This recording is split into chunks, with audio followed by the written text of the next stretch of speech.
Hey, what's going on, everybody? It's been a while between drinks, but we're back with episode 34 of the Manic Noize podcast. So, if you listened to the last episode, shit's been hectic. I'm basically in the midst of a nervous breakdown at the moment. This is nervous breakdown, let's say, probably 2.5. I'm going to go as far as saying nervous breakdown number 3. So, yeah, quite fucked in the head, going through some shit, been in the funny farm. It's been an interesting journey. I'm going to do another podcast all about my experience in the funny farm. The last one was all about different tips on how to survive, and boy was I wrong about that fucking hospital. My God, what a shithole. Couldn't have been more fucked, couldn't have been more pointless. There's going to be a whole episode dedicated to that, because at some point it'll be funny to me, and then I'll share it with you, so it's funny to all of us. But right now, I would just like to set the place on fire. So today, my guest is a good friend of mine, Mitchell Tinley. Mitchell's a fucking hilarious comedian. He's a morning radio guy in South Australia on Hit 96.1. We both started out doing comedy here. That's where we met. The host of the Mitchell and Michael podcast. Mitchell and Michael do their morning radio show together. He's a ring announcer for Eternal MMA. He's also the court announcer for the Willetton basketball team. Just a man of many talents. And, fuck. If you thought I was ADD, Jesus Christ, between the two of us, I don't think we stay on one topic for very long, but it's a shitload of fun. We talk about his upcoming MMA fight, which is going to be interesting.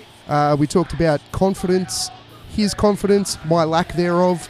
He knew about my mental health issues. I filled him in on some of the backstory there.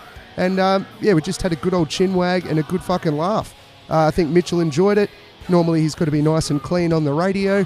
But for this one, he got to be his dirty little self. He's a horrible human being. Guys, enjoy this. Mitchell Tinley's a fucking legend.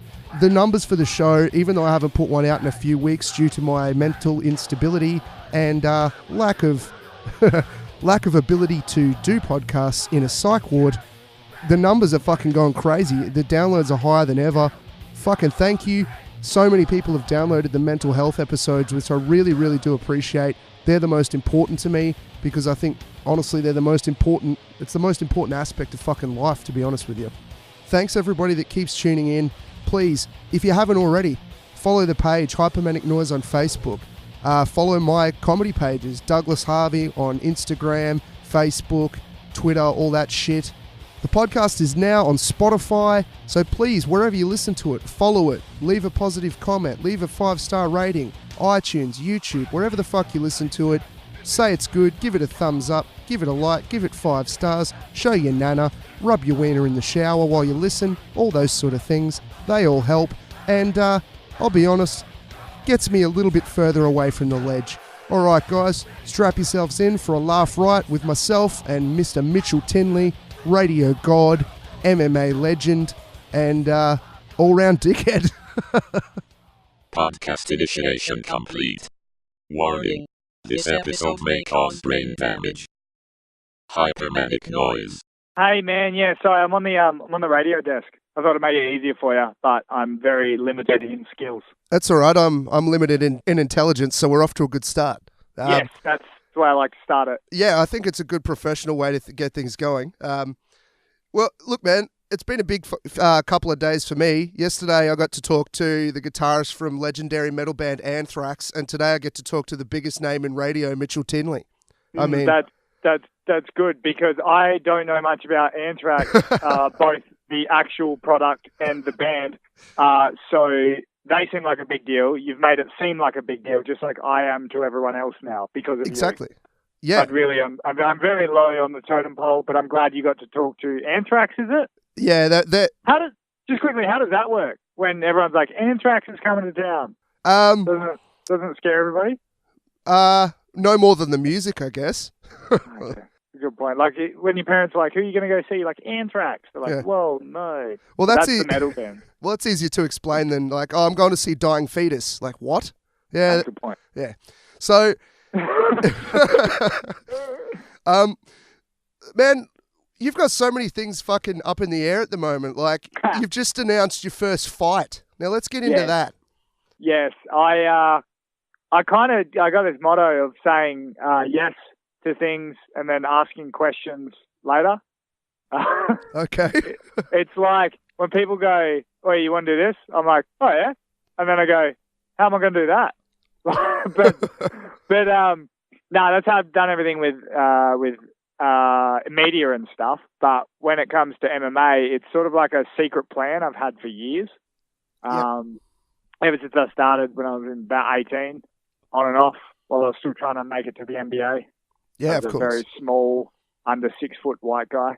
Yeah. Proved difficult, but I had this little plan of fighting, like getting super famous from just anything, and then leaving it all. You know, like Michael Jordan. Don't know how familiar you are with basketball, but how Michael Jordan. I played as a kid. Yeah, walked away from the NBA to go play baseball, and everyone was like, "Oh no, why is he doing that? He's crazy. He's insane."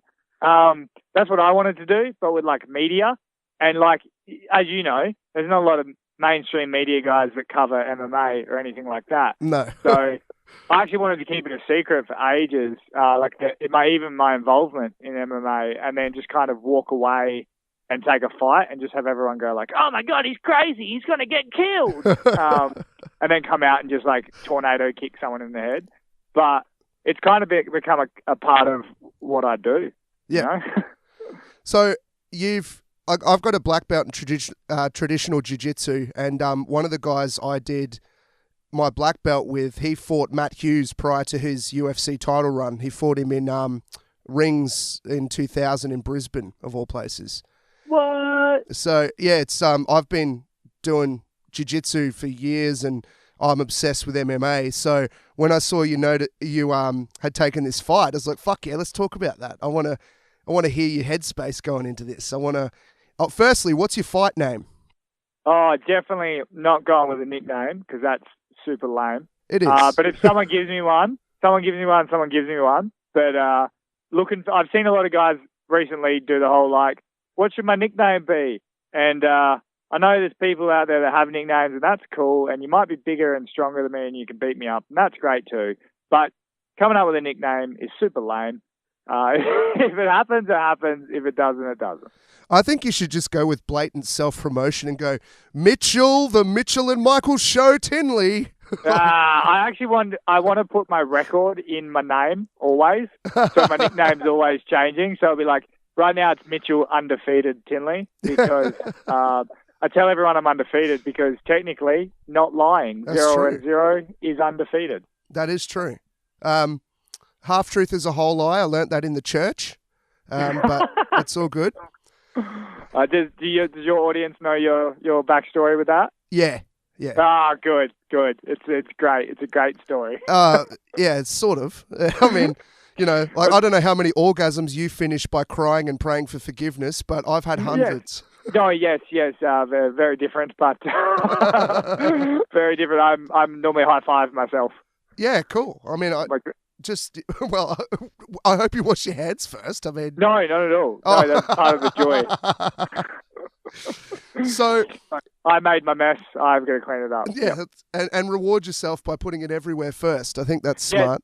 This doesn't have to be radio friendly, does it? No, fuck no. Okay, cool. Because I've spent my whole life keeping things family friendly. It's nice to be able to break out. Oh, dude, no, go as dark as you want. Like, yes. Yeah, if you want to rant about any ethnicities, this is the place to do it.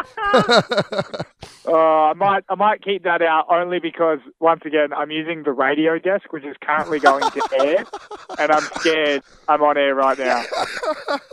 No, it's good. It's good. No, there's none of that shit on here anyway. You said you're traditional jiu-jitsu. What's the difference, man, to Japanese or is it Japanese jiu-jitsu? Yeah. So. Well, BJJ came from judo. Judo came from jiu-jitsu. Basically, the style of jiu-jitsu I learnt, well, I would put it similar to Ronda Rousey's approach to fighting. Like, so you can't strike. No, well, that was good. Like, I was good at closing the distance, fucking really good at throws, but transitions and shit on the ground, like, I could do the submissions, but the transitions between everything, I realized later on they were really weak in that. And, like, that's everything when you hit the ground. So it's basically, like even now, I've got a bad back. I'm fat and I'm unfit. Like I'm confident if some dickhead that doesn't know anything starts a fight, I can get him to the ground and punch him and just get out of there, you know. But it's like if you put me just straight BJJ starting on the knees, I get mauled by a fucking blue belt, even if I was at my best then. Yes, I see what you mean. It's very different though. Like a lot of people with jiu-jitsus or grappling or whatever, they're so different. Like I spent 6 to 8 years or so doing like catch wrestling. My whole style was catch wrestling. Oh, sick. And I mean, it's a jiu-jitsu blue belt, but it's like I wore a gi for like 4 months and then never again. And then it's all top game wrestling and grappling like that. But now I'm training at like a 10th Planet affiliate gym in Mt Gambier, just because that's the Mt Gambier Grappling Club. Yep. Guy's got his purple belt, Matt Grubb, under Frankie Barker, who's a black belt under Eddie Bravo. Yeah, I know Frankie. And all that sort of stuff is great. They're almost completely different sports, man. It's quite intriguing. Like, yeah, it's cool. I get to be a bit of a badass and because I suck at wrestling, especially back in Perth. But here, I'm like the man. I'm like a bully. I do neck cranks and forearms in the face, and I just get to really be the man. But they're they work a lot on trucks and twisters. And when I was grappling in Perth, a twister was like almost like not real. No one would do one. No one could ever pull one off. If you pulled one off, you were the greatest, and that guy had to leave the gym. Where twisters are part of the warm up in 10th Planet. It's insane. Yeah, for sure. Well, I think that's good. I mean, who's the guy you're fighting, by the way? Mate, I have no idea. I'll tell you the story of it, right? Steve Kennedy's my coach in Perth, the Steamroller. Once again, given that nickname, didn't make it up himself. Yep. He's absolute badass. He's a pioneer of Perth MMA. He's been around for years, fought in the UFC. It kind of isn't the true representation of himself under the bright lights. Don't know why that is. He's an old school guy, so he's very injured and broken and whatnot. And he basically has trained me my whole life, off and on, throughout time. And so he knows what I can and can't do. And I've had a lot of issues with my body over the years, like I've got a slip disc and things like that. Yeah, me too. Hopefully the commission isn't listening. But, I've got a lot of injuries like that where I really shouldn't be fighting at all, let alone grappling and stuff. And he knows what's up. And ever since I moved over here, I haven't been training as much, especially in MMA, to mainly jiu-jitsu. And we did a jiu-jitsu comp, like a little in-house comp, and I was like the only blue belt. And they're all other white belts. They're some good guys, and they're really good at leg locks and stuff like that. And I've always just neglected that stuff. And I lost this jiu-jitsu little in-house comp because there was only about 8 people that could even do a comp without being completely embarrassed. And I versed a girl. These are the people I went through. I versed a girl that had just started. Baseball bat choked her like an absolute goon. I made a little girl in the crowd cry. That's lovely. I loved it. I enjoyed every minute of it. And then I had to go against a 120-kilo guy who's only been training for about 6 months. But when you're that big, it's very painful. And I was spent like 7 minutes on my back, and then the last 30 seconds face cranked him. So I was feeling great. Then I went up against the only guy that really gives me any trouble. And I was on top of him for 7 minutes. The last 30 seconds, he footlocked me. And I nearly let my foot break because I was so annoyed. So I was a bit devo, right? But I was like, don't get me wrong, I don't care about jiu-jitsu or jiu-jitsu comps or anything like that. So I didn't really care, and I was drunk the night before. Not making excuses, caught me. But you know what I mean? Like, that's where my brain was at. Like, yeah. I'm kind of almost on a holiday in training now, where Perth, I was kind of getting ready for fights. But the last 8 months, I've just been focusing on radio and whatnot. So I've just been chilling. And we'll have this big team dinner after. And he gives me a call. My coach gives me a call after because he saw I lost. So he was obviously calling up to give me shit because that's how we roll. Yep. And he goes, yeah, mate, anyway, he's like, I'm doing this Wimp to Warrior thing, which is this course where people do like 22 weeks, like regular people. I think that they sell it as everyday people doing extraordinary things type thing. So they do 22 weeks of 5 days a week training. They've had no experience beforehand. And then they get in the cage at the finale and they get matched up with each other. Now, Steve said to me, he's like, Mitch, do you want to take a fight? And I said, without even thinking, I just said yes. not because I'm a gangster. I like to think that, but more because I trust him. Yeah. And if he says I should fight, I guarantee he either knows I can win or at least knows like what's up. So I haven't been training MMA, or I wasn't at that time, for a good 8 months.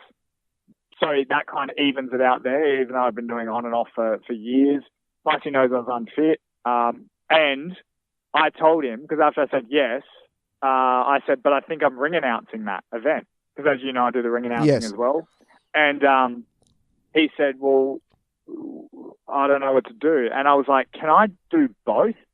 Because it's always been a bit of a dream of mine to ring announce and then fight, because a lot of ring announcers are just these fat, doughy guys with Taekwondo experience. Yep. And none of them are actually have any sort of fight game credit. And I'm not saying I do, but I just know I have it more than they do. And so I'm like, man, that would be the most gangster thing in the world, to not only be a ring announcer and have fight experience, but to do it on the same fucking night. Yeah, that's awesome. And he was like, yep, let's try and make this happen. And so we got it cleared with the guy that asked me to ring announce, and they kind of ummed and ahed, but they eventually agreed. And so I was scheduled up to do that, and the guy was going to fight. I didn't even ask. He just said, my coach just said, what are you weighing? And I said, 73. He said, the guy's 79. And I went, fuck it.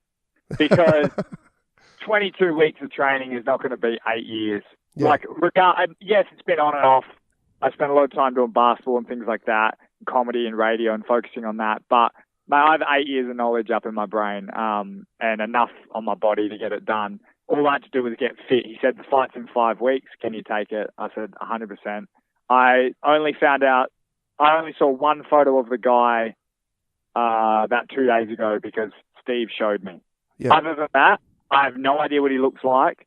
Really, like it was a weird picture. Like I couldn't even tell who it was. He's a southpaw. He's 79 kilos, but he's got the same record as I do. And at the end of the day, it's a 2-round, 3-minute exhibition match sort of thing. That's to me.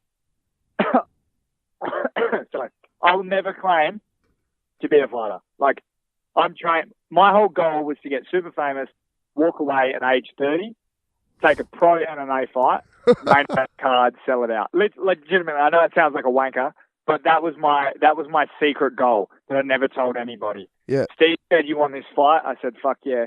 I'll never turn down a fight. I didn't even know it was against like a pleb. If he's listening, I don't know who you are anyway, so I don't care.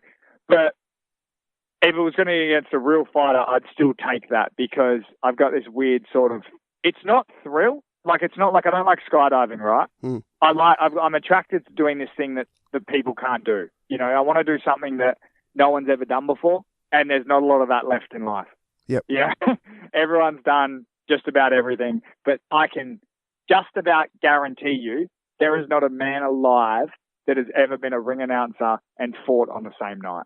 If I'm wrong, correct me. The only thing I know of was Jeff Glover but that was an grappling. He was ring announcing for old mate Gracie's grappling thing, which I'm blanking on the name. Yeah, look, Jeff Glover would eat me alive, but that, Mr. Glover, does not fucking count. Okay, that's grappling. Well, you heard it here first. We're calling out everyone today. Jeff Glover. Mate. Kim Jong-un. Okay, let's pull that back. Definitely not calling out Jeff Glover. Let's pull that right back. But everybody else, yes, I'm calling out every other ring announcer, yes. I actually wanted to fight another ring announcer. I thought that would have been fun. Yeah. And keep in mind, my shit talking is easily just to get myself motivated, and I find it funny.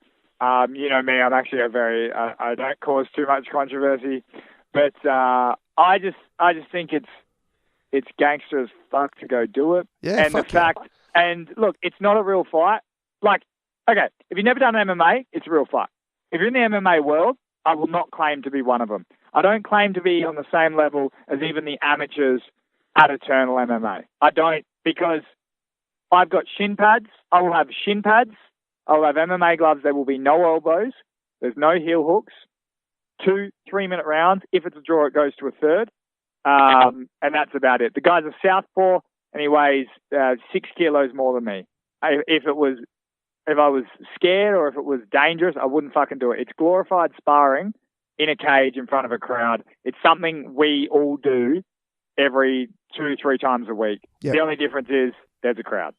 Yeah, for sure, man. No, that's awesome. I always, when I moved to Perth initially, I was training to fight and then had my nervous breakdown and all that shit. And then my fucking back blew out. And then and I was starting to get back into it and start training again.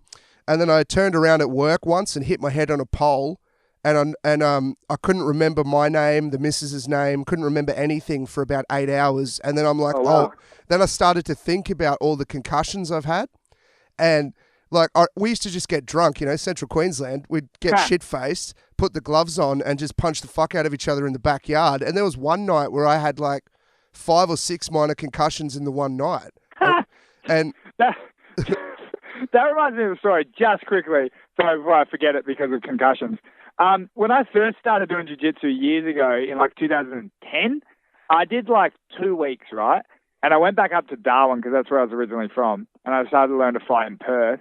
And I challenged my mate who's like the blokiest bloke, like so good with girls. He was the fighter. I was the nerd. And I was like, bro, I know jiu-jitsu now. I got 2 weeks of jiu-jitsu. And my instructor is Diogo Corsoni, who's this like great black belt in Perth. Told me a guy with a week of experience in jiu-jitsu is going to be better than someone with none. And I told my mate that we would fight. I would only use jiu-jitsu. He could punch me. And I was going to take him down and choke him out. He gave me like 4 concussions and I cried in a bath. So it might work for other people, but I think you need more than 2 weeks of jiu-jitsu to beat anybody. I think so, yeah. I think you were pretty stupid in not throwing punches yourself. Oh, mate, I thought I'd do like Hoist Gracie style. But like, the Gracie challenge, the old school where I think it was Helio or one of them was just like,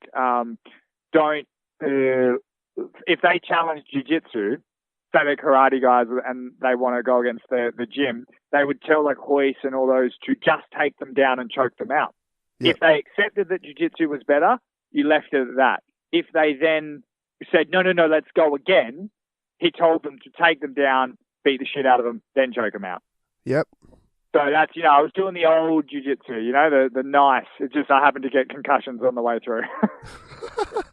Oh, it's awesome. I'm just stupid, mate. I'm just like, if it's a dumb thing to do, like I'll do it, mate. Like some of the risks I've taken in life with just zero payoff. You know what it's like. I know what you mean, man. I looked recently. I looked up what killed Heath Ledger, like the drugs that killed him, and either Heath Ledger was a pussy, or I should have been dead 150 times because holy shit, it was. I'm like, holy fuck, I've taken like 5 times more than that of this shit. So many times I should be dead, or he's a pussy. He had a broken heart as well. That was the main one. Didn't you know? Another side story. I got plenty of them. Yeah. He's when I first started acting, when I was in high school in year 12, I lost an ABC3. Do you remember ABC3? It was like like kind of like a trial channel. Yep. They had a sitcom called Mao.com. And I made it to the last thing to be the lead. It was about a robot who was like had 2 kids, and I was going to be one of the kids. And I lost that role to Heath Ledger's cousin. Oh. Yep. Like I had like this despise for that kid just because he was related to Heath Ledger. Well, yeah, fair enough.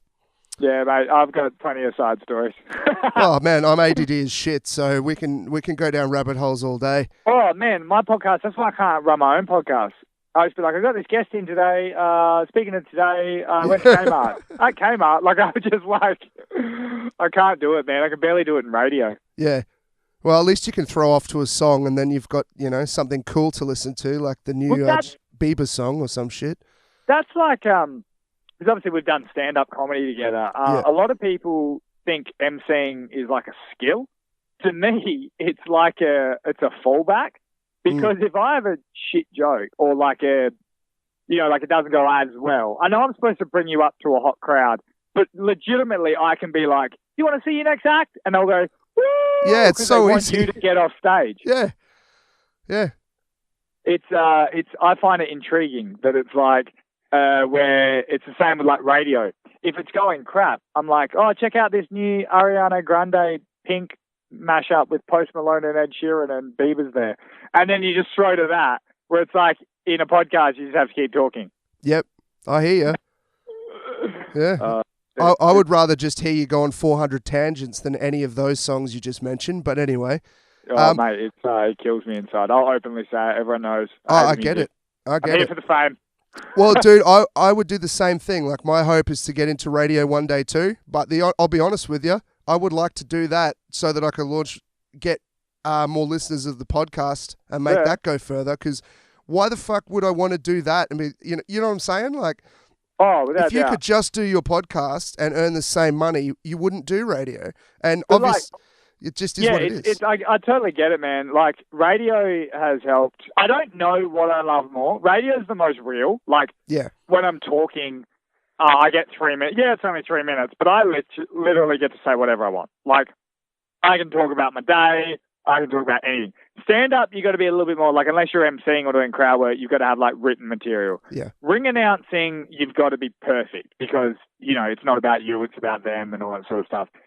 Court announcing when I do basketball stuff and anything else, you know, there's nothing more real than radio. But at the end of the day, I'm in radio so I can get other jobs and I can make stand-up. I can be more like a prolific, like I can get more money doing other stuff. But at the end of the day, I'd love to do a podcast and just chat for 3 hours. Yeah.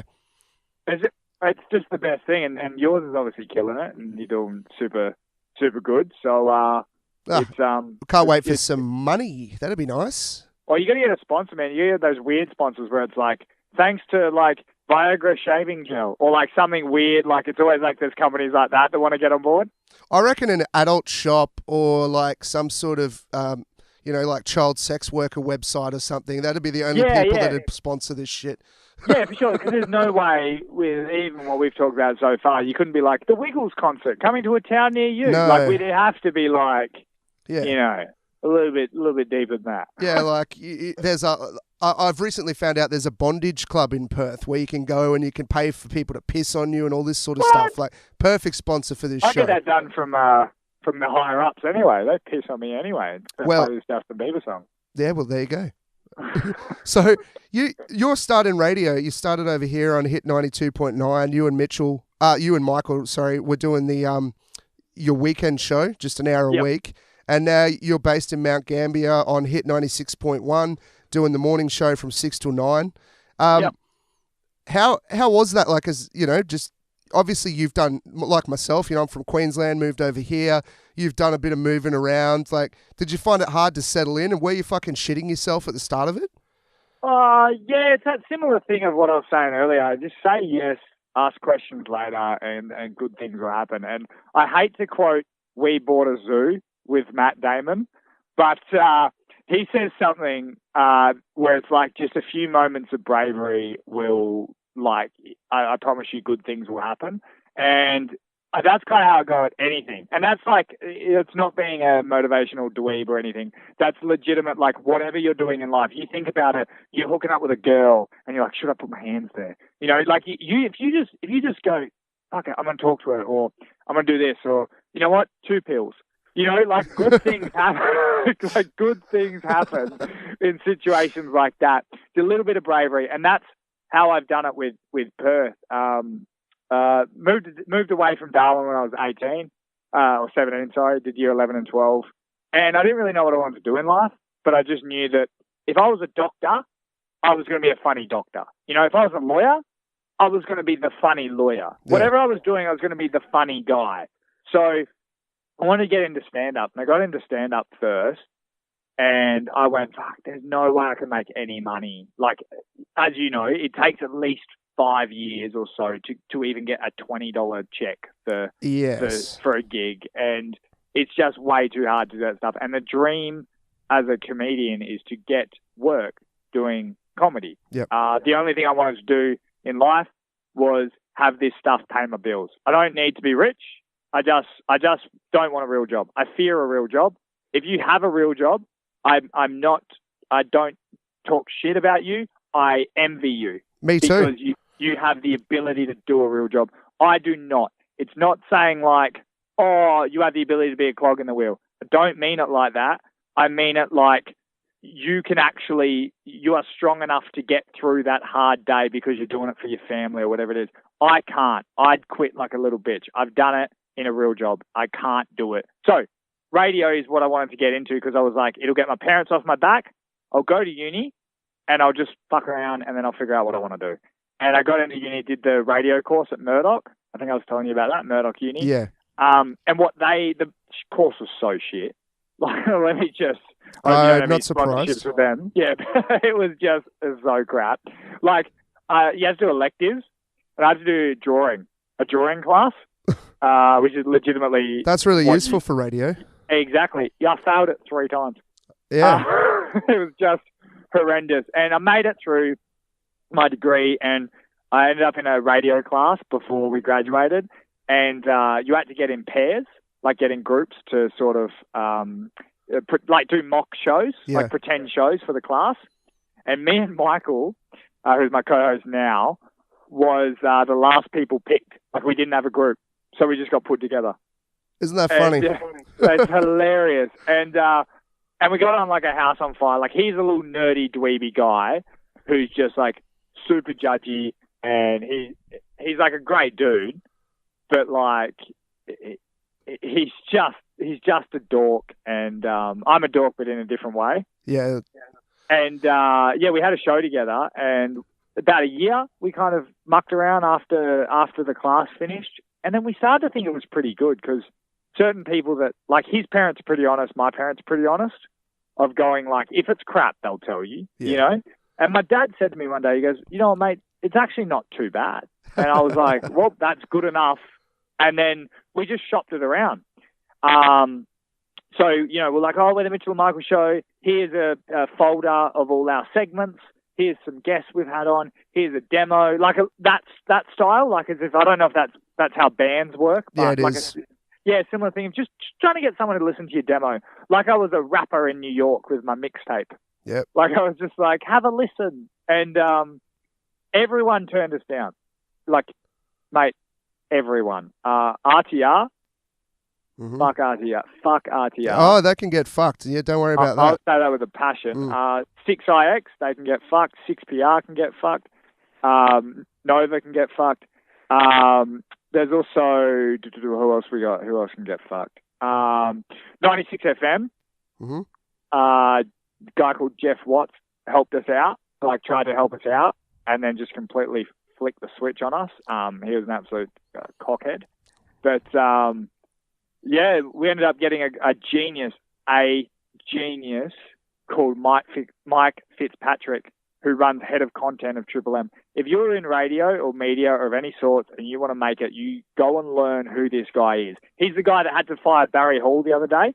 I don't know if you heard about that. No, I missed that. What happened Barry there? Hall, the footballer, was on like the grill or was doing like some for the AFL. The Triple M do this thing in Melbourne where you know they're kind of commentating the game, but also sort of almost like they're doing a fight companion, but for the AFL. Yeah, yeah. And I think it was Lee Montagna said something about the sort of like his wife going into labour or something. And Barry Hall, like I won't go too graphic, but Barry Hall basically said something about like, hopefully the doctor doesn't lick his fingers, or he said something like that. And it was live on radio, like not what we're doing now. It was like live. Yeah, and, I probably shouldn't do that. I'm not in, you know, I've worked that one out already. Yeah, and Mike Fitzpatrick had to fire him. But so, like, he's like the top of the top guys. So for two dudes that weren't even in radio, he shouldn't have even responded to us, but he did. Cool. And he said, he called us the next day and he said, where do you want to work? I was like, I'm sorry, what? He's like, where do you want to work? I was like, well, we live in Perth. And he was like, well, all right, cool. I'll get you 92.9. And I was like, I'm sorry, what? And then he was like, all right, talk to you later. Next day, job at 92.9. Simple as that.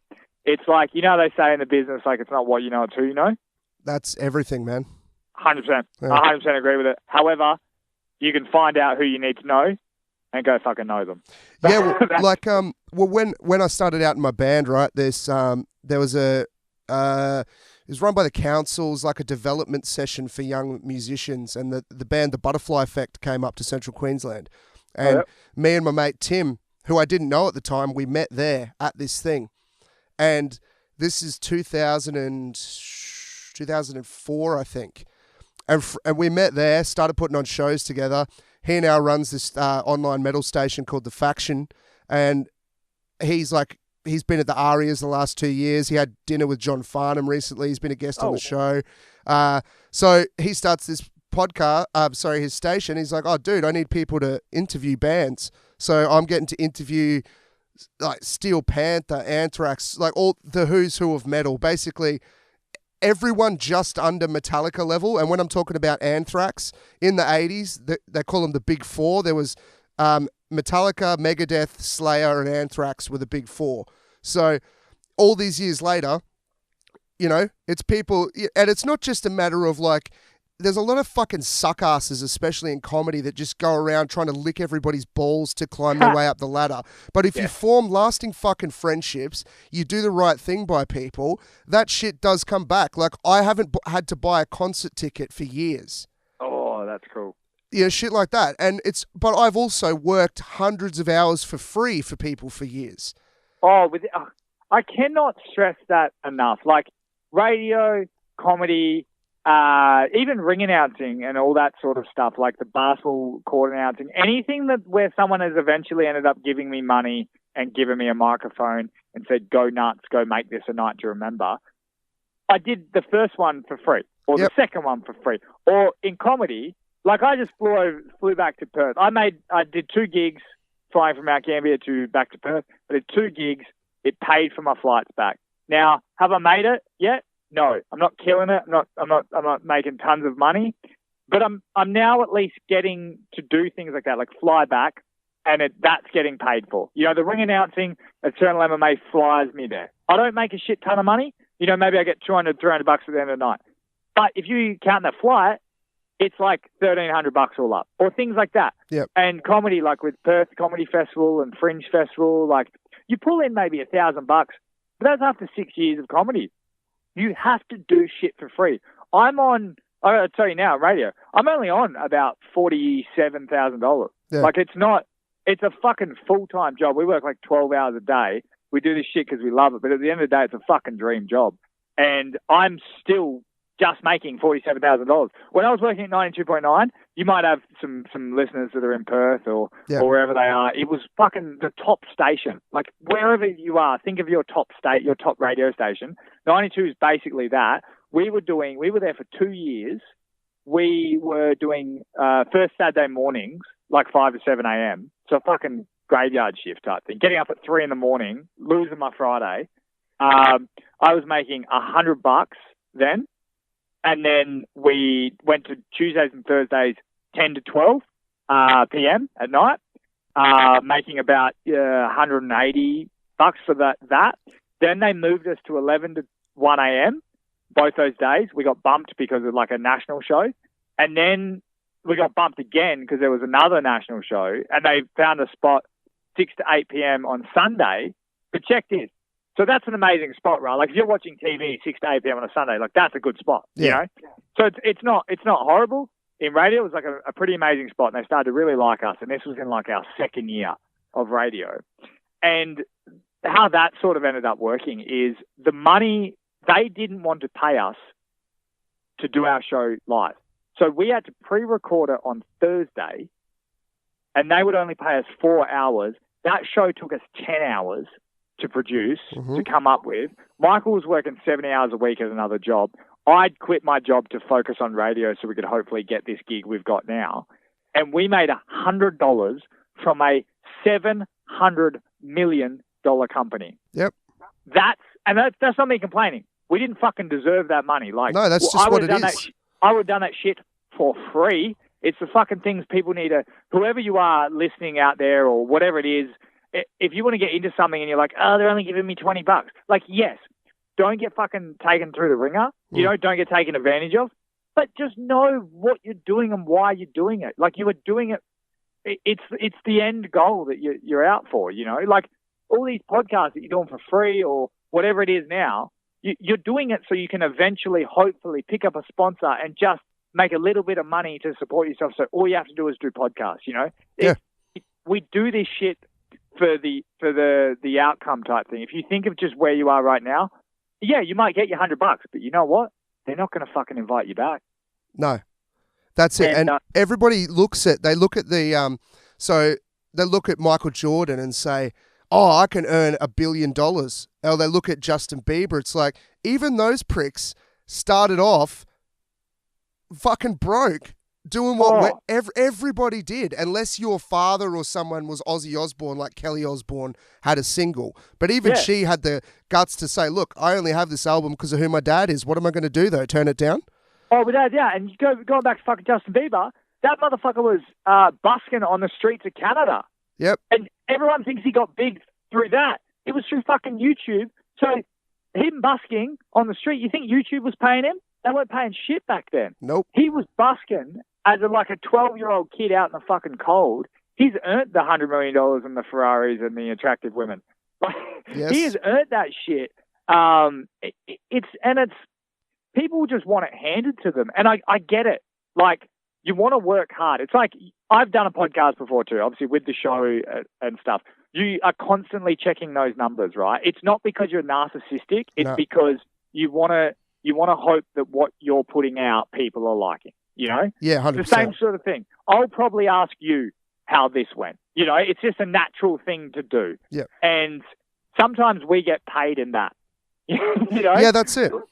And you're doing it for the love. Like, at the end of the day, I would have this same conversation with you if it wasn't fucking recorded and a podcast. Like, I would anyway. I just enjoy the chat.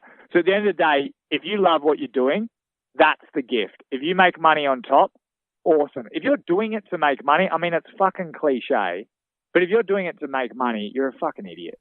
Yeah, and you know what? Especially in the music industry, I've realized how few artists, especially like in the rock metal genre, actually make enough to live off their art.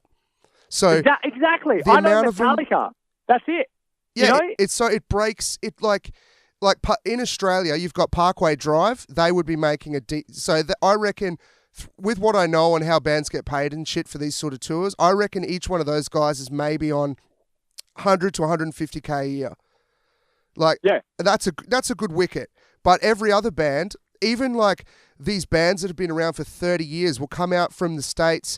They'll tour here. They'll play to 500 to 1,000 people a night. A lot of them go home and work on oil rigs. They fucking work at service stations. They do gyp rocking. Yeah, that's the even going back to like my coach Steve Kennedy in Perth.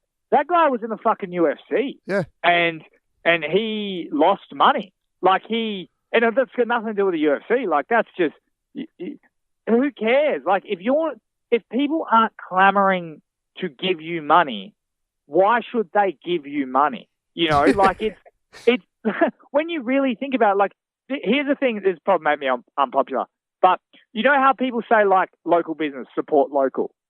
Like, fuck that shit. Have a good product. Yeah, exactly. You know what I mean? People want to help you in general. But if your friends are just fucking helping you because they're your friends, it's not going anywhere.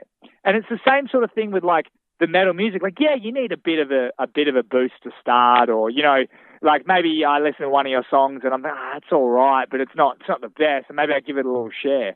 But it's like, if I'm really carrying you through it, like, you've got just a shit song and I'm like, I'm going to help you or give you money, like, it doesn't help. You just bleed each other dry, and it creates all these artists. I don't know what the metal scene's like, but I know what the radio scene and the comedy scene's like, where there's people that fucking think they're good and they're not. And fuck, I might be one of them. But, like, I've seen crowds laugh at you. Now, I'm going to beep the name out, but that little fuckhead Ziggy, for instance, how the fuck can you be that unaware? How can you... Also, hey, don't be a bitch. Don't beep it out. Okay, leave it in. Fuck it. He knows I hate him. But... but it's like, how can you do gig after gig after gig after gig and have no crowd response and keep doing it?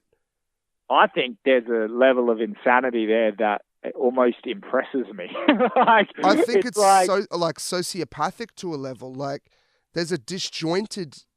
There's no touch with reality, because if you or I fuck up one line, we'll come off and everyone will say that was killer, and you'll be like, no, I fucked up the tagline on this joke. Mate, we did that gig at fucking the Fringe Festival in Perth, where I emceed that, and you ended up being sick. I fucking ate so much shit that night.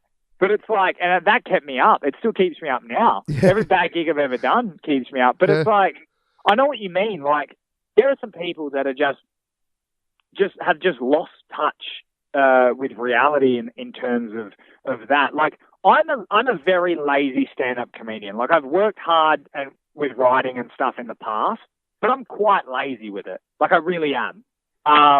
And so if a gig goes bad, I have no one to blame but myself. But there are guys out there, and I guess more power to them, but they fucking write like hours a day. They get up every day, every week, and they still fucking suck. And I don't want to hate on them, but it's like, I did that. I think it's like, people say to me, that's not fair. Like, in terms of like, Mitch, you've got like, say, a natural gift at comedy. It's not fair that you don't work hard, they work hard, and you're more successful, or whatever it is. However, I'm not a big fan of karma, but I do believe, like, you know, some shit does come back around, or if all your effort's going into this and it's not paying off, put your effort into something else. I spent 12 years, longer, 15 years, trying to make it to the NBA. And I'm not kidding. Like, it sounds like a joke, but I legitimately thought I could get there. I was that fucking... Dude, me too. I'm not kidding either. I played rep grade from my town. Like, I was obsessed. It's all I dreamed about, all I thought about. Yeah. Basketball. Bro, I was getting cut from Northern Territory basketball teams. We'd have fucking 17 people try out. I got cut, right? And I thought I was going to make it in the NBA. That's the level of insanity, I think, by the way, you sort of have to make it yep. in anything. But I wasted, I don't want to say wasted. I wasted hours and hours of my life sometimes, shooting, going to the gym, doing jump programs, sprints, watching videos on how to get better. And I spent 15 years wasting my life trying to make it to basketball. Yeah, it taught me some resilience and all that sort of stuff.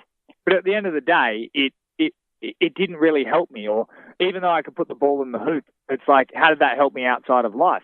So I walked away and put all my effort into this thing that I was fucking naturally good at and didn't have to try out. And that was comedy. And I haven't looked back. You know, radio has been killing it. Anything I touch, but without sounding like a douchebag, anything I touch now, I'm fucking great at.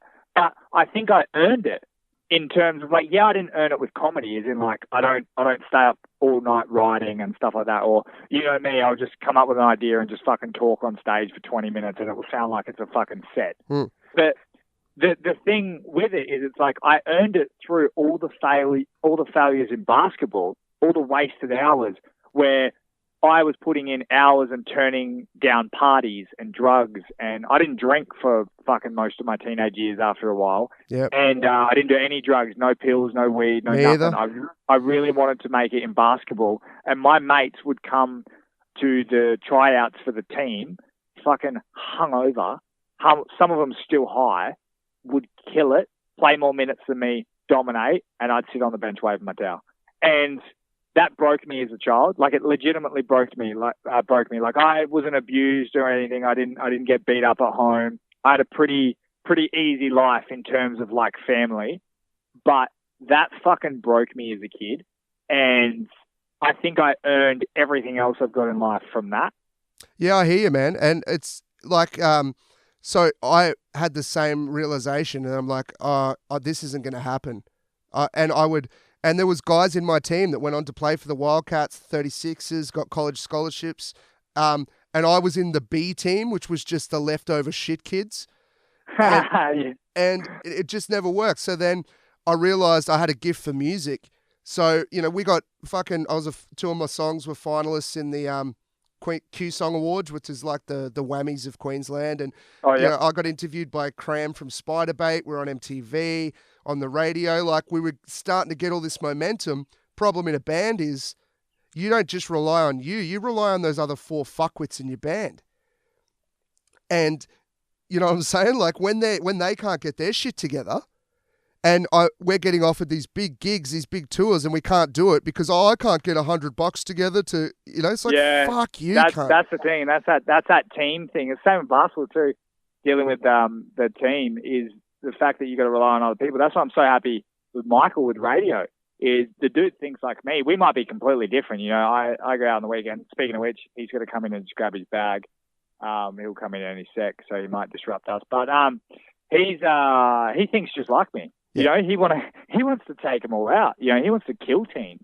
Like, we're very jovial and all we do is laugh on our show, but we are ruthless off air, and you've got to be in terms of like, we know what we are, we know what we've got to get better at, but we know where we're good and we go after it. And I'll message people that, we've met people in the industry that other teams couldn't dream of meeting, and we act like that. And I'm lucky because in a duo, you don't sometimes get that because the way radio works. Anyway, Michael's coming in. Come in, buddy. Sorry, mate. I'm still podcasting. That's What's okay. up? Say hello, Michael. Hello. Hello, Michael. How you doing? My mate Hayden, and G'day, Hayden. and he's got like thousands of listeners on his podcast. It's like a heavy metal podcast. Really? Michael's in a band. Is he? It was, yeah. We were called the Removalists. That sounds like a really good name. Yes, it was. I think at one stage it was Humanity. But like spelled like human titties. It was funny. What sort of band was it? What sort of band were you, Michael? Garage rock. Okay. Just rock in the garage. Cool. But no, it was good. It was a good band. I remember him plugging it. All right. That's good to know. I'm glad you did well. I broke up. I yokoed the band. Did you? Yeah. We had to move here, and his band was like, "Oh no, the band is gone." Isn't that right? Are they still together? Or? They're fun. They held them together. Yeah, Michael held them together. He's like the glue. I was like, guys, we're going to rehearse at this time and all that sort of stuff. And I think they didn't want to be a part of it. Oh, Michael well. Well, I'll tell you what. Same thing happened with my band at the end. The half the guys. Hi, Michael's See you, bro. I'll see you tonight. One of the one of the guys in our band. So 3 of them started like this black metal band, which is like Cradle of Filth, just extreme, and different bass player. And they put all their effort into that. It just detracted from all the momentum we had in our band, so it just fizzled out. And then the bass player of that band killed someone. So it's like, and then I had to turn him in. That's when my whole fucking crazy story all started. Holy shit! What happened there? Just give me the quick rundown. Haven't you heard that before? No, I've never heard that story. Oh, so 2010, my mate, his missus wanted to die, and they were very unwell, obviously, living in the bush. She'd asked her ex to kill her. She'd asked family members to kill her. She just was a troubled kid, and I get it. I've been suicidal most of my life. I legitimately got out of a psych ward about 10 days ago. Yeah. I'm not in the great spot. Yeah, we've talked about that before. Yeah, so it was that's and I've got a very fractured identity because 10 days ago I was in a psych ward, and you probably wouldn't have known until I told you right now. But so she begged him to kill her, and he fucking did it. And they were in Queensland. He told 6 people before he told me because he was crying out for help. And then it took me in Perth to sack up, and then I got flown back to fucking Queensland on 8 hours' notice and was like recording tap phone calls to put one of my best mates in prison for murder. Why did you have to do that? Like, why did obviously that's bad, in terms of like the euthanasia and whatnot. Yeah. But why did you have to do that? Because he wouldn't. Well, I'll put it this way: he was planning to go out to her body and do it because she talked him into going with her, and I don't really go into details, but I'll put it because of how she wanted to go. It was far more graphic than he expected, I think. Oh. So and yeah, certain horror movies you see have got it nailed. I'll put it that way. What? Why would you do that? Sorry, dude, tell me if I'm fucking prying too much, but using a knife, things like that. Jesus. Yeah. So anyway, he did it, and then he told 6 people back home, and none of them did anything. And then he told me, and I'm like, I've got to fucking do something. He can't deal with the guilt of this, and he has done the wrong thing for oddly the right reason, but. Like, he's not going to... I know him. If you said list all the people you know that have the ability to kill, right? he would be Yeah. on the other end of that list. I would let him Oh, wow. babysit my kids, the nicest. He was always a tripper off with the fairies, but the most beautiful soul, as gay as that sounds, just the greatest dude. And always had time for me, always fucking helped me out. Just, I love him like a brother, and I still do to this day. And, so I had to decide, like, am I going to turn him in or... and I did, and if I But it's had more that turning him in to help type thing. yeah, well, he's thanked me for it from prison. Oh, okay. So what's the deal there? Like, did he do time or? Yeah, he's still there. He got a life sentence. And at his trial, like I was on the stand, I was the key witness. Like I was on the stand for 45 minutes at his murder trial. So yes, crazy man. Just but his mum came up to me and said, "Look, if you didn't do what you did, no one would know what happened. My son would be dead. She would be dead. They probably never would have found him, and her family would never have closure." So, But dude, that's a fucking movie. yeah, That's I know. insane. Well, that's what precipitated my first nervous breakdown. And Oh, I can fucking see. Like, yeah, once my mate kissed my other mate's girlfriend, that's what I was dealing with. Jesus. But yes, it's fun. It's like, it's all that shit. Then because of that, I lost my house. I went bankrupt. It's just, there was a cacophony of shit. My van got destroyed the same week. And to top it all off, the night that he told me, my housemate got home and I said, dude, well, to one of them, I've actually got a whole bit about this in my act now, but one of them I told, he's like, I'm too high for this, and just walked into his room. I'm like, thanks, mate. He's a piece of shit. Fuck you, Jake Rolfe. I hope you die in a fire, you fucking cunt. Anyway, the other guy, the other guy comes home and he says, oh man, have some acid. And at this point, I've smoked a little bit of pot, nothing else. And I'm like, dude, really? This is the worst day of my life. Like, I'm trying to decide whether he's just having a bad trip. This is not something he would ever do. Like, he goes, oh no, you'll feel better. I'm like, okay. So then I had that and ecstasy, both for the first time. And because we talked online, I had like, at that point, 30 pages, I think, of brutal detailed murder confession, which I was reading over and over again on fucking acid. So, needless to say, I stopped believing in God that night. And it all went downhill from there. That is insanity. Yeah, it's brutal, man. That's a lot to deal with, bro. Yeah, no wonder I'm fucked in the head. How the fuck did we get onto talking about this? I don't know. It happens sometimes. The fuck? That's insane. That's a way better side story, though. Yeah, fuck, I don't know. Yeah, I've gone into it a few times on the show, like different aspects of it. It's but it sort of just comes out, and I forget how absurd it is because I've had to talk about it to so many cops, so many doctors, so many psychologists, and I'll just drop little things like that, or I'll say something like, oh, when my dad overdosed when I was fucking 2 months out of my high school senior exams, and I had to make sure he didn't die while the ambulance got there and all that. And then they're like, what? Yeah. That's fucking brutal. I'm like, oh, I didn't even notice because it's just one of many things like that. Well, that's one of the things too. Like, I mean, we were just talking about me in a very narcissistic manner of going like, how did I get here and how did I do what I'm doing and whatnot. And it's fucking, I'm so blessed. Like, I hate saying blessed, but I'm so lucky with my parents and my life. They gave me the opportunity to do any of this shit. So yeah, it's all about thinking a certain way and putting in the effort and all that sort of shit. But it's like, man, the life I had was the most 25-year-old straight white male life you've ever sort of. The only thing I had to make sure is that, like, girls were saying consent. Like, other than that, like, I've not had a whole lot to worry about. Growing up in Darwin, there's a few fights here and there and whatnot, but it's like, I've had a pretty fucking easy life. And when I hear people, like, the shit some people have to go through, like you said, like, dad ODing or whatever it is, it's like, I never had to worry about that. And I always make sure, before I judge anyone, I always think back to that. Yeah. I always go, you know what?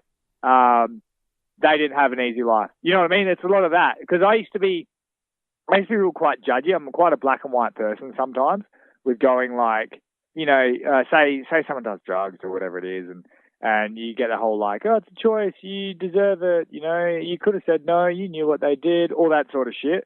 I always go, mate, I was never in their situations. Like, I used to be a bit of a jerk about it. One of my mates said to me, and they're like, mate, they didn't have as an easy life as you did. And ever since he said that, it just really woke me up. And that was like 10 years ago. So I'm always well aware of whoever's going through shit. I never judge them. I mean, look, they could have come from the same situation and just made shit choices, but I don't know, so I can never judge it. It's the same with depression and all that sort of stuff. I don't fucking understand it, right? I'm not in that. Just like you are born with the ability, like the gift of being tall or fucking handsome or quick-witted or smart, I think you are born with the gift of mental stability and the ability to get through tough times and think positively. I have been given that. I think, who knows, I could go fucking crazy next week. But right now, I am fine. You know what I mean? I have this great positive outlook. Something bad happens to me, I go, that's a fucking story. I'm going to tell that on my show, you know? Yep. And I think that's a gift, and I shouldn't judge others for not having that. I should just be proud and happy I do. Because your Facebook, not yours, but just anyone's Facebook is always full of fucking depression memes or anxiety. Everyone has anxiety now, you know? Everyone has depression. I could just sit back and go, oh, fucking everyone has it now. Maybe you're just having a bad day. Or I could be just the luckiest cunt in the world and be the only one that doesn't have it. Do you get what I mean? Yeah, I get it. Like, it's that whole new outlook of life. And instead of going like, oh, this generation or people doing it to themselves or, you know, people that can't sleep but fucking watch shit on their computer all night. It's like, that might have something to do with it. Or they're watching shit on their computer because they can't fucking sleep. You know, it's like, yes, I can say it's easy to just get out there and exercise and all that sort of shit. But like I said, I've had the most 25-year-old white straight male life ever. I'm been gifted with the ability to think positively and take chances and be confident and all that sort of shit. See, it's weird, man. I'm completely different to you. Like, and we're both sort of doing the same shit. Yeah. But for me, I have no confidence. I hate doing I love. I know. I've been out the back with you. Yeah. And you fucking want to run away. Yeah. I did a show 3 days after getting out of the psych ward. Like, just great material though. I just talked about being in the psych ward. And what did you talk about? Was it like Jerry Seinfeld style? Like, what's the deal with psych food? No, I talked about a guy that who ran through the hospital on his Harley Davidson because he was trying to kill the woman who runs it. He told me that story on my first or second day there. That's fucking, I mean, you know, very serious, but also hilarious. It was pretty good. It helped me through some times in there. But like for me, it's and I that's one thing I want out of this podcast in general is to be very open about being fucked in the head because there is so much stigma about it. People have an aversion to taking medications, and absolutely don't take them if you don't need them. But if you do, it might help you for a bit. Then you don't need them, and then you get through it. I used to be the same with drugs, militant anti-drugs. Now I'm a drug addict. And you know, I'm working on it, but it's not about the drugs. It goes back to all this shit. That's why, like, when I was a kid, I was addicted to basketball. But when you were like you had that moment of like, oh, I'm not going to make it. But prior to that, there was this part of you that was thinking, I can do it. Yeah. But for me, I would practice, and I was a really good point guard, but couldn't shoot. And that's helpful in basketball, getting it in the ring. And so I would practice, and then I'd miss, and I'd punch myself in the arm. And then naturally, my shots got a little bit worse, didn't they? And then I'd miss more and more shots. And because I've got this ADD bipolar brain, I would go to bed, and like, you know, people say counting sheep, I would visualize myself taking different shots. Clang, clang, clang, and I couldn't sleep until it went in, and it would take hours before it went in. That's so crazy, and I still use words in my vernacular which people probably don't like, which I've said probably insane and crazy many times. So it is. Anyone. It's unhealthy. It's backward. It's retarded. Like, it's impeded. Whichever way you want to put it. There's a lot of things like that, like where a lot of people say that, and it's. I've worked on ages. Just another side. I worked ages on getting gay out of my vocabulary. Yeah, me too. I just dropped it before, and I'm actually going to edit it out because I've never. But don't you fucking edit it out? No, I'm going to edit all your shit out. But it's interesting because it's like the same sort of thing with people going like, "Oh, gay? Well, I don't mean it like that. I just say it," and it's like, cool, man. But like, it means a lot to someone if you take it out of your vocabulary. What's it mean to you to get it out of yours? Yeah, like, nothing. It doesn't mean much for you to just say another word. You can even go say retarded and then go to anger someone else. Yep. But it's like, just stop saying gay. You're going to make anyone who is offended by that happy, and you're not really going to give it two thoughts, you know? And that's what I've really focused on, and I'm trying to get crazy, insane, all that sort of stuff out of my vocabulary as well. I got retard out, or that's retarded. I used to say that stuff all the time. Man, I used to say, you'll probably edit this out, but I used to say fag a lot, and I'm like ashamed of myself. And you can say it's a different time, but I get it, because like when I grew up, I shit you not, I'm only 32, but eeny, meeny, miny, mo wasn't catch a tiger by the toe. Yeah, no, I actually agree with that one too. That only just came in for me because I'm 25. Yeah. When I was in primary school, that was the one. I think the teacher was like, "Hey, maybe say this one instead." And I didn't even know what it meant. And that's the thing. People's defense to that is like, oh, well, it shouldn't mean anything because I didn't know what it meant. And it's like, what? Like, just don't say it. Yeah. Like, it's just, look, we do put too much on words sometimes. Like, I think we're now having the backwards effect, you know, where it's like white men lives matter too and all that sort of shit. It's only because they feel like we've gone too far one way. But you have to go too far to get it back. Like, yeah, a lot of people are oppressed. Now it's like the majority, like the white straight male is feeling oppressed. But we have to go that far so that in a couple of years, it will bring itself back to neutral. Yeah, and then we'll all be happy. And you've got to do that sort of stuff. And that's what I've been doing with myself. Like, I even find myself when my dad might be like, because he's old school, he might be like, that's gay. And I'll be like, Dad, like, you can't say that. Or like, Australia says no. Like, I make a joke about it. Yeah. But I actually let them know. I go like, hey, look, that's not okay. And you know me, I won't kill a conversation. I won't kill a complete flow. But I will put something in there that says, hey, let's go away from that word. Yeah, yeah. I find the retarded one interesting though, because I work with people with special needs, change their nappies, feed them. Yeah, you were saying that. Get assaulted by them. And if you're calling someone with special needs retarded, I'll punch you in the fucking head. But my problem is language. Like, to say an idea is retarded, sometimes your ideas are retarded. But my problem is, I don't use that word a hell of a lot, but it's the people that get offended. How many special people's asses have you wiped? How many people have you taught to speak? How many people have come at you with a knife because they're unable to communicate? Because I've had that happen almost every day at my job. And yeah, that's that recreational outrage offending. Yeah, it's they.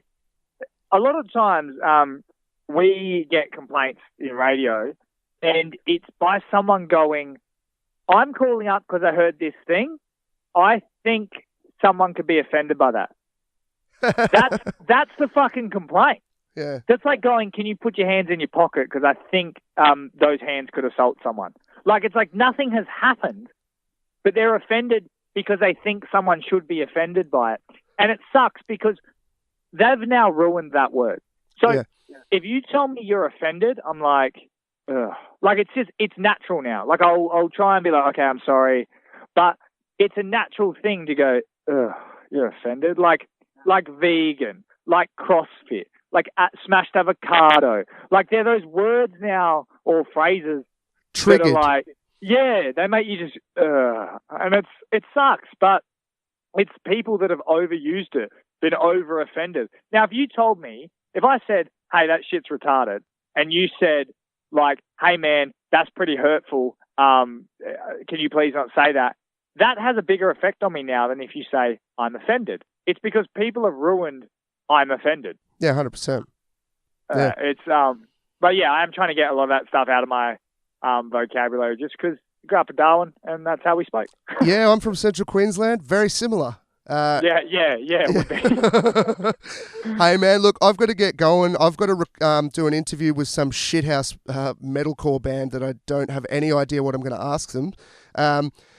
So I'm not looking forward to it. I'd actually like to keep talking to you, but unfortunately, like we're saying, I actually get paid for these ones. So Got to make Exactly. some sacrifices, man. Gangster. Yeah, man, I was like fucking cleared my day, and I was like, I was chatting to him for ages. I think I'm like well behind in what I've got to do for actual work, but no, I had a lot of fun, and yeah, man, not too many times the host has to wrap me up, but yeah. Yeah, well, I was just sick of listening to you, man. You know. No, it's fair. It's 100%. It's what a 25-year-old white straight male. Yeah, I know. Just by the way, is that not the most hated demographic in the world? Yeah. You guys are all retarded. That is in radio we call a perfect out. Hey, man, look, what we got to do, we got to get you and Michael on the show as well. Oh, for sure, man. Yeah, and yeah, for sure. And hopefully when I get to Adelaide, pop in and see you in Mt Gambier, have some cuddles. I'll keep all my swearing to myself. Yeah, and anyone else, find me on Instagram. We can have a chat. I'm always up for a chat with strangers. So give us give me all your social media for your show and all that as well. Just follow at Mitchell Tinley on Instagram and find me on Facebook. Got a little comedy page there, and the rest will trickle down. I got a pretty good business set up there. Yeah, and the Mitchell and Michael show. Yeah, Mitchell and Michael show on Facebook. Yeah, just check that stuff out. Would appreciate your support. We got a podcast too.